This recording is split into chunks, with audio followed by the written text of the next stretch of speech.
long. I'm sorry. I'm back. There appear to be two rather large gaping holes in my V10 Patrol. I think today is the day I fix that. With an intro you'll never admit that you missed.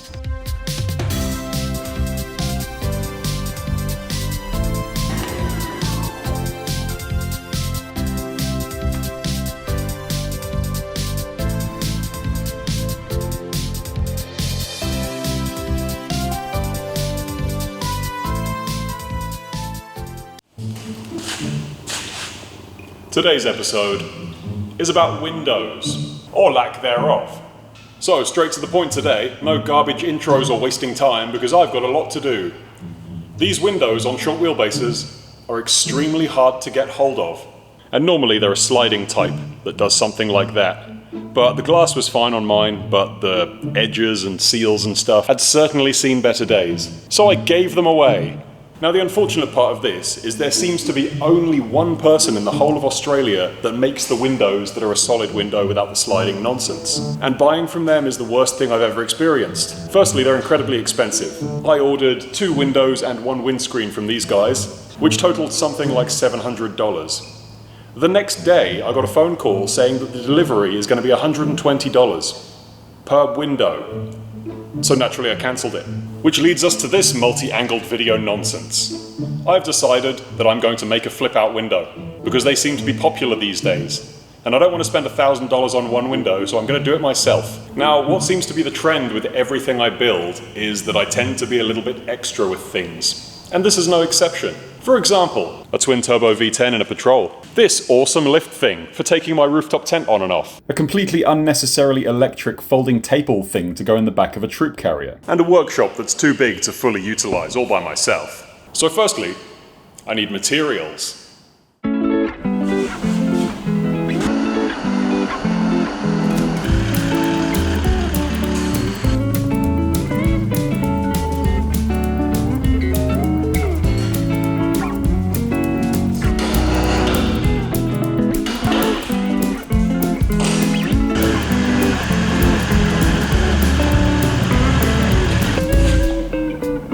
OSHA!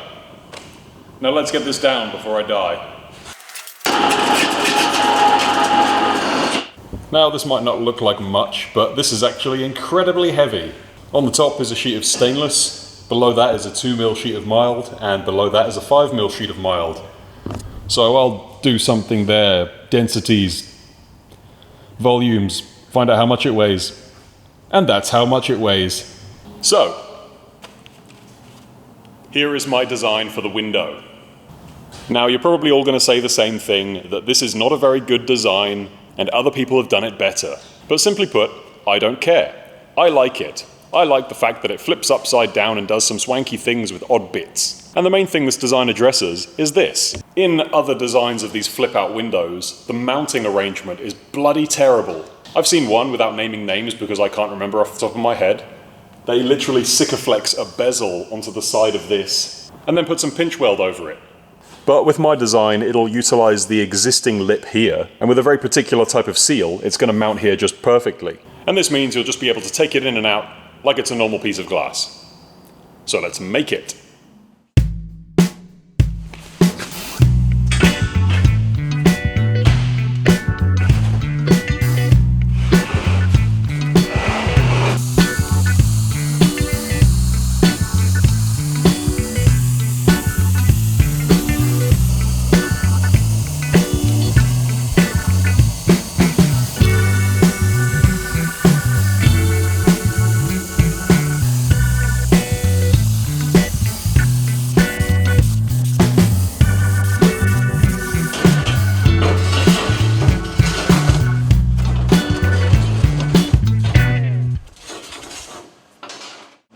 This is the point where I crack out the ego.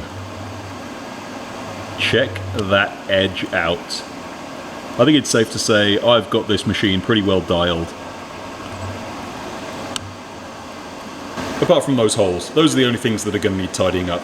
But I'm not going to show you that, because you wouldn't show a woman your pride with your legs together and sitting down. But the rest of it looks bloody good. Now, just for a bit of clarification about what I've been doing, I've measured the gap that this is supposed to go in. And this particular type of seal goes over the bottom lip of the car, as well as over the lip of the window. And this little thickness in the middle, I've had to deduct twice from the height and width of the window, because there's obviously one at the top and one at the bottom. Now, I added an extra couple of millimeters just to allow for a little bit of squish or mismeasurement, but I'm going to put little bits like this on the side just so I can see what the gap's like. Because if I use the full strip of seal, you won't be able to see what's going on. So, the question on all your minds, does it fit? Well, let's find out.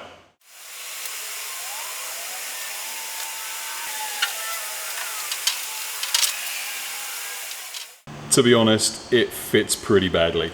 So I'm going to have to make another one of these, but such is life in product design. Trial and error is just part of it.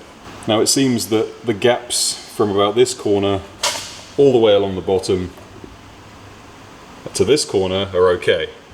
The angle is very slightly tapering upwards there, so you can see there's a bigger gap here than there is at the top. And this one's the same sort of story, so I'm going to have to tweak these by a fraction of a degree and then bring up the overall height of this by about 10 mil. Now, considering I don't have a 3D scanner accurate enough for this, and I didn't previously have anything before that I had exact measurements for, this is probably as good as I could have expected. I've now got something that I do know the exact measurements of, and places where I can take exact measurements, so I can now, on the second iteration, make it absolutely perfect. So it's basically trial and error with one failed attempt.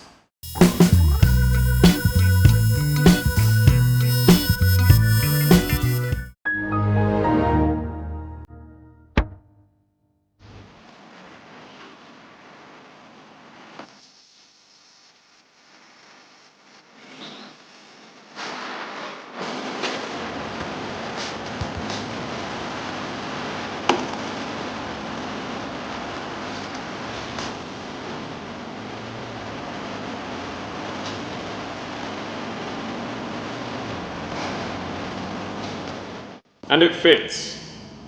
How lovely. One wardrobe change later. And the difficult thing is stuff like this, because if you bought a product and were having trouble fitting it, you'd know it was your fault and not the fault of the product. But in this case, I wasn't quite sure whether I'd got the measurements exactly right. It turns out I did, but it's just this type of seal is an absolute bloody nightmare to fit. And you might notice this little gap here. Why is that there? Well, I damaged quite a lot of this sealing material and I need to order some more. But this is enough to sort of mock up the whole thing and have it sit there securely, because this isn't going anywhere, it's literally solid. And once I've got it fitted more permanently, there's also this reinforcing rubber strip that goes inside the seal to stop it popping out even more. So it's time to make a few more bits. Let's move all these spoilers out of the way first.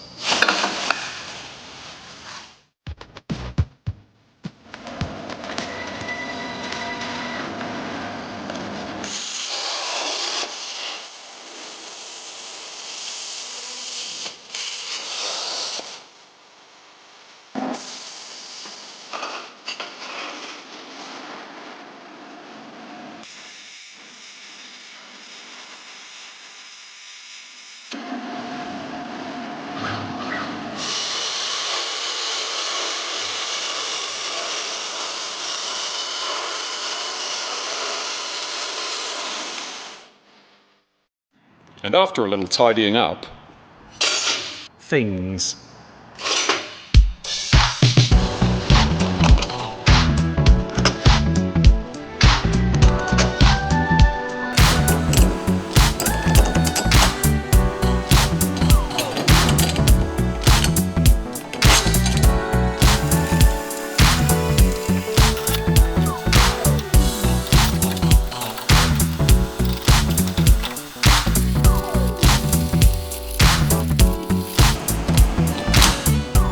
Now before you freak out, I know it's a mock-up. I know not all the bolts are tight. I know the bolts are too long. But it works, even though it's supposed to go a bit higher than that. But as you can see from this bolt, once all that slack's taken up, that'll be the fully open position.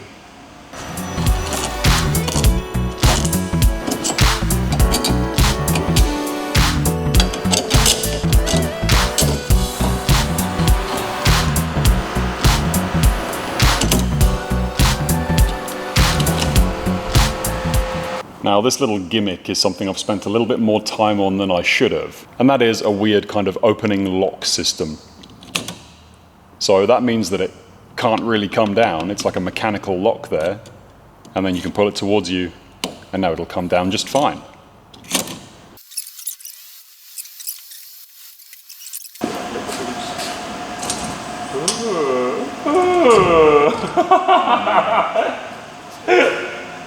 It's perfect. It's quite delightful, isn't it?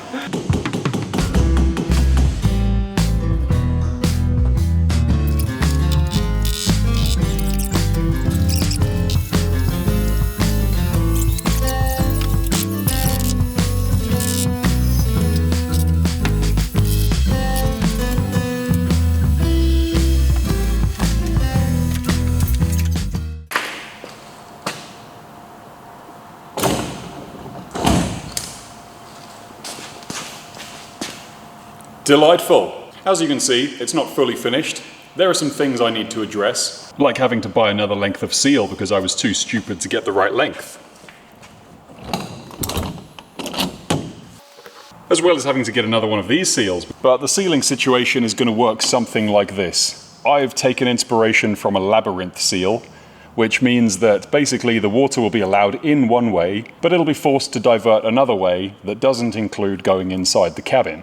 So on this leading edge is a pinch weld seal there, which is slightly thinner, which is going to sit quite nicely on this rubber seal there.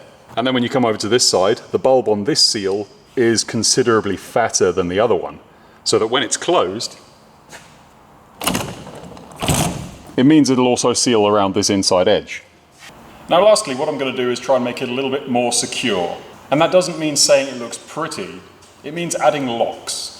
And at the moment, it's incredibly secure on the sides where these hinges are, but it's not so good in the middle. So my logic with this is if I use one of these toolbox style locks, I'll be able to cut a little hole here and a hole up there. Probably won't look the best, but it'll at least lock on the top and bottom. And these are difficult to get your fingers into. Same on this side.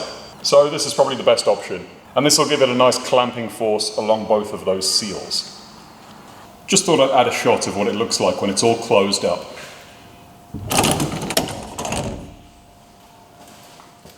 Now, without stating the obvious, this is not a finished product. And there's quite a few little things that I'd like to sort out. Now, obviously, I'll be using the correct length bolts when it's finished. But from what I've heard about other similar products, that's pretty neat. And I suppose there's nothing really stopping me from adding like a sort of grid thing so I can hang things off it, or maybe some internal lighting. Now another thing that's crossed my mind is that at the moment these rams are 150 newtons each, and it's kind of at a neutral buoyancy. And what that means is that it takes very little effort to open and close it, which means that I can potentially use some very small electronic rams either side, and tie this in with the central locking. Because some cars, I think the Touareg has it, when you hold down the unlock button, the windows can go down. And I could probably tie that into this system with 2 electronic rams, so that when you hold down the unlock button, these doors would open. But aside from that, I'm probably going to upgrade these rams to a 200 Newton force ram, just to help with the opening effort. I mean, it's fine, it doesn't close by itself. I'd just like a little bit more strength behind it. Because these rams, it's not a case of if they fail, it's a case of when they fail. Ask me how I know, Motop, you bastard. Now, unfortunately, there has been a casualty, which I guess was kind of expected, seeing as I'm carrying lots of bits of not exactly unrusty metal around, near very fresh paint.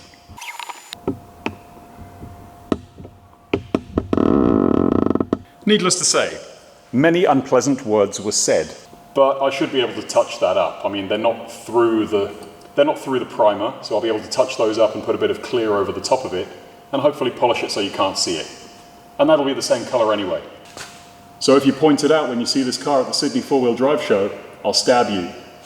Now there are still a few small things I have to add to this to make it actually functional. I'm going to add a little notch into this little arm here so that it can contour around this seal, because at the moment when it's at the top, it's touching on the seal there. Another thing is I've got to straighten this panel, because when you're plasma cutting it generates a lot of heat and there's a little bit of warping in it. But that'll come out quite easily. The other thing I'm going to do is paint this. the same color as this. But aside from that, I would say it's pretty good for a first effort.